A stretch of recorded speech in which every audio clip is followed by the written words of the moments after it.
वंदे मातरम। चलिए हम शुरू करते हैं। पिछले वीडियो में हम लोगों ने देखा था उत्तोलक यानी लीवर। उसमें हमने देखा था प्रथम द्वितीय तृतीय उत्तोलक। एक ट्रिक बताया था हमने, कैंची यानी कैंची सरौता चिमटा।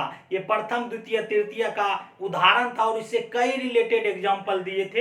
अगर आप लोगों ने वो वीडियो नहीं देखा है तो पहले उसको देखिए, बहुत इंटरेस्ट होगा। और आज देखते हैं गुरुत्वाकर्षण। इसके पहले वीडियो में न्यूटन के गति का नियम बताया था। उसमें मैंने बोला था कि गुरुत्वाकर्षण में एक कहानी होगी बहुत इंटरेस्टिंग, उसको हम समझते हैं। कि जैसे अभी के समय में जो कोरोना आया था, कोरोना में क्या हुआ था कि सब जो विदेश में था, कोई बम्बई दिल्ली पंजाब जहां जहां लोग थे, सब भाग भाग के गांव आ रहे थे अपने अपने गांव। उसी तरह उस समय में न्यूटन डिग्री का जो है अध्ययन कर रहे थे ब्रिटेन में, और उस समय प्लेग बीमारी हो गया था और उस समय भी सब लोग इसी तरह भाग भाग के गांव जा रहे थे। तो न्यूटन भी भाग के अपना गांव लिंकन शायर चला गया और वो उस समय सोच रहे थे कि कहीं हमको प्लेग ना हो जाए। तो वो क्या किए, बगीचा में जाके पढ़ते थे। एक दिन वो पढ़ रहे थे, अचानक जो है उसके सर पर गिर गया।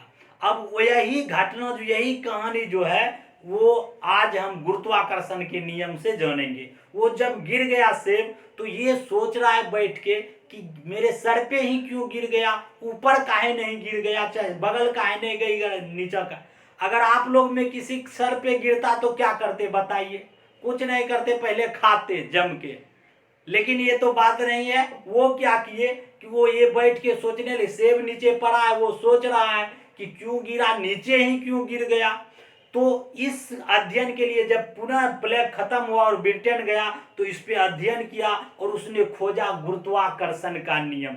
गुरुत्वाकर्षण के नियम में हम जानेंगे कि ब्रह्मांड में दो कणों के बीच लगने वाली वह बल, ब्रह्मांड जो ब्रह्मांड है उसमें किन्हीं दो कणों के बीच लगने वाली वह बल जो आकर्षण करता हो, आकर्षण दोनों के बीच जो आकर्षण है उसी को हम गुरुत्वाकर्षण बल कहते हैं। इसको डिफिनेशन में आप लिख सकते हैं कि ब्रह्मांड में अवस्थित किन्हीं दो कणों के बीच कार्यरत वह बल जो अपना और जो आकर्षण जिस बल से करता है उसको हम कहते हैं गुरुत्वाकर्षण बल। मान लीजिए कि ब्रह्मांड में एक कण है m1, दूसरा कण है m2। पहला कण है m1 m2 और ये दोनों के बीच का दूरी r है। तो गुरुत्वाकर्षण बराबर हो जाएगा m1 इंटू m2 बटे r स्क्वायर, छोटी r हो जाएगा r स्क्वायर। ये फार्मूला याद रखना है, कंपटीशन में ये आ ही जाता है।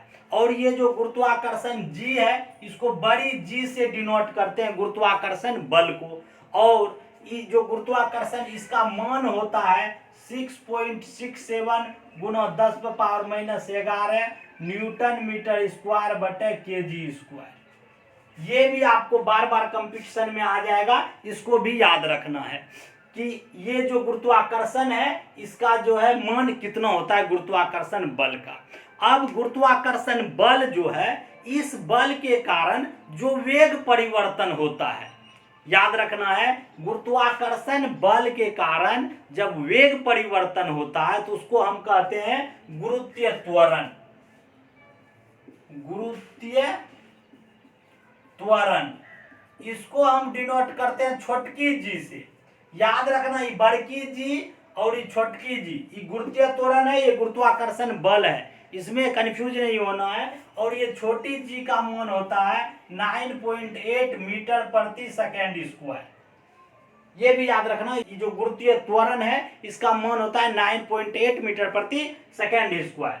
अब हम देखते हैं गुरुत्वीय त्वरण। ये गुरुत्वीय त्वरण का ही कंपटीशन में बार बार आपको सवाल आएगा, तो उसको हम देखेंगे कि कैसे कैसे कहाँ में क्या होता है। चलिए अब इसमें सवाल क्या आएगा कि मान लीजिए ये आपका ब्रह्मांड है, ये तो ये जी का मान यानी गुरुत्वीय त्वरण का मान पूछेगा कि कहां कहां कैसा है। तो इसमें हम देखेंगे, ये आप देखिए ये बीच में, अब कोई अमरूद है बीच में, जहां बीज होता है वो अंदर में होता है ना, ये समझिए।